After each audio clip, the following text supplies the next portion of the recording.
Well, hopefully, this is not the first time I have to make an off-season overview because hopefully we make more moves. But I can't be too unhappy with these so far, at least. I mean, thank you guys for clicking on the video. It is my first, and hopefully not only, 2024 off-season overview for the Cincinnati Reds. I mean, I've obviously not made a Reds-oriented video in like quite some time, and that just comes with the territory of it being the off-season. But I am looking forward to baseball, man. I'm looking forward to seeing just what we do and, start at the top. I mean, main focus on the field, of course. I would say what we really needed was the depth in all positions. First of all, our defensive IQ was like just slim to none last year, and overall just our depth was just atrocious. We made the most boneheaded mistakes, the most fundamental mistakes, the basic fundamental mistakes we made, and I think a lot of that, rather than just doing with the players, that also has to do with the leadership and the coaches and the manager, of course, who's gone now, thankfully. And I'm hoping that Terry Francona can bring something new to this Reds team, man. But I really like the moves that we made so far. I mean, the depth on pitching has been just monstrous. The last few years, it's been very tough because of the injuries and everything. So, last year, we all know that our entire goddamn rotation got freaking hurt last year. So then we look at the defense. I mean, it was just terrible. So I really like the defensive upgrades and the key move. Obviously, yesterday we signed Taylor Rogers. Gavin Lux was also a big pickup for us, in my opinion. Jose Trevino, some catching depth, and Brady Singer. We got him from the Kansas City Royals in exchange for Jonathan India. And I'm going to dive into all that right now. But let's start with pitching. So, of course, we got Taylor Rogers, as I said, from the Giants. He played with his twin. A lot of Giants fans were like, take the twin too, as if you're going to take, you can't leave them apart, but whatever. We took him out of San Francisco, brought him to Cincinnati. But in 2024, I mean, he had a 3.4 ERA.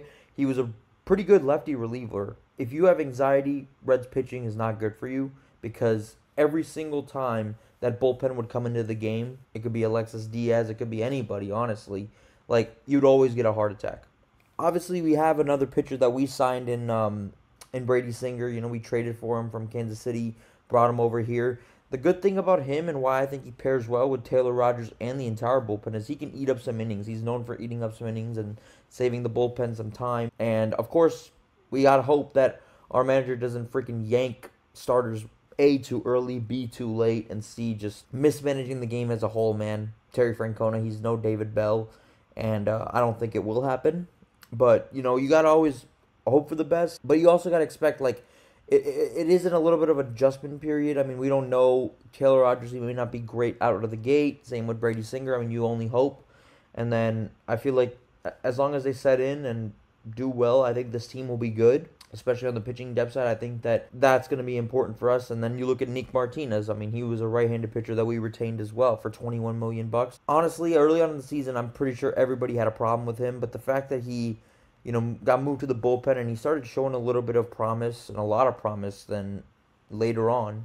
I feel like he can start and he can relieve, but I feel like he's a great reliever and he can, really come in there and just, he can bring a lot to the bullpen games that we may have this year due to starter rest and whatnot. So that's just kind of the era of baseball that we live in. So I really like this, and I think that if our pitchers can stay healthy, of course, eat up innings, I think that Taylor Rogers will be great. But those are the pitching upgrades, in my opinion, that we made that, I know that a lot of Reds fans, they like to be pessimistic, but, I've seen even the most pessimistic ones, they seem pretty excited about this, so that's great. I can be pessimistic as well, but when I do it, I feel like it's warranted. But right now, I got nothing bad to say about it. I mean, it's a really good signing, honestly, so it was a little shocking, to see. So, but anyway, let's dive into the offensive and defensive changes. So Gavin Lux, of course, good amount of speed. Obviously, we got Elly De La Cruz, the fastest player in the MLB, in my opinion. And then Gavin Lux, he hit 268 last year. A little bit low on the OPS. I expect that to go up, hopefully, this year. He was at a 720 OPS, but then he had 7 home runs, 48 RBI, so not a great hitter like at the plate, but he can still play versatile on the infield as well. And he's a left-handed bat. He adds a little bit of speed when he can get on. He kind of reminds me of Billy Hamilton for us. Obviously, he's a little bit of a better hitter than Billy Hamilton because Billy Hamilton, honestly, he was one of the worst hitters in the NL. And, when he would get on base, though, he'd be a problem. And I think Gavin Lux is that same way, except I expect him to get on base, and hopefully Gavin Lux can, he has postseason experience. He has, I mean, he played for the goddamn Dodgers, so of course he has postseason experience. But then you look at Jose Trevino, catcher from the Yankees. I mean, when we're talking about catchers of our own team, especially the legends in the game, under like I don't even like to bring this guy's name up, but Yadi Molina, I'm sure for us, Johnny Bench back in the day, a lot of people like to talk about their pitch framing. This dude was top 5 in it. And honestly, I think he's a really, really, really good defensive catcher as well.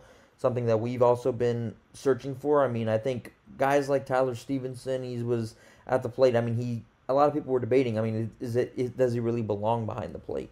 I'm hopeful that the depth, and I think that he can come in there and just bring a lot. But yeah, I think that he can really bring a lot of depth to this team, and he's ranked as the top 5 elite pitch framer, obviously. Not great hitting last year for Jose Trevino, but 238, 675 OPS, 9 home runs, 42 RBIs. Hopefully he can find a little bit of hitting here. One of the best hitters parks for baseball.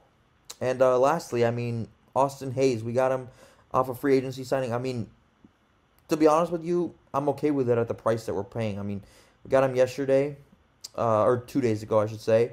He is, in 2024, I mean, he hit 261. He had a 734 OPS, 14 home runs, 62 runs batted in. But I think that that's just good depth for the outfield. He has a great arm, and then he also got a reliable bat. So, not too much of one or the other. The good thing is that for the most part, a lot of these players are balanced, and that's what I really like. I mean, none of these you can say are just like completely horrible on one end and then great on the other end. So those are the offensive and defensive changes that I noticed because, it's still like just even thinking about like just the fundamental errors and just the patting on the back that David Bell gave this squad. It just makes me just so upset. And even you heard Zach Cozart, he was talking about how like these players, they have no idea what the type of standard that they're going to be held to.